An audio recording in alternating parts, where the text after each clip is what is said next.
जगभर बर्ड फ्लूने थैमान घातल्याच्या पार्श्वभूमीवर तुमच्या परिसरात मृत पक्षी दिसला तर त्याच्यापासून दूरच राहा। मृत पक्षी आढळल्यास त्याची माहिती प्रशासनाला कळवा। सोलापूर शहर परिसरात मृत्यू पावलेल्या पक्ष्यांच्या मृत्यूचे कारण शोधण्यासाठी 38 नमुने भोपाळ येथे तपासणीला पाठवण्यात आले असून त्याचा अहवाल येण्यास 8 दिवस लागणार असल्याची माहिती प्रभारी जिल्हा पशुसंवर्धन उपायुक्त विशाल येवले यांनी दिली। मागील आठवड्यात धर्मवीर संभाजी तलाव परिसरात 22 कावळे व रेल्वे ऑफिस क्लब परिसरात एक ब्राह्मणोंभार व एक सातीघार मृतावस्थेत आढळली होती।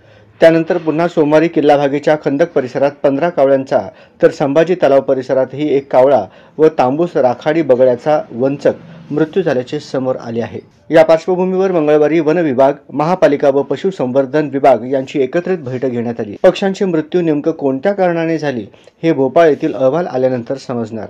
तोपर्यंत संबंधित परिसराचे निर्जंतुकीकरण करण्यात येणार आहे। तसेच दूषित पाण्यामुळे हे मृत्यू होऊ शकतात, त्यामुळे पक्ष्यांना पिण्याचे स्वच्छ पाणी मिळणे आवश्यक आहे।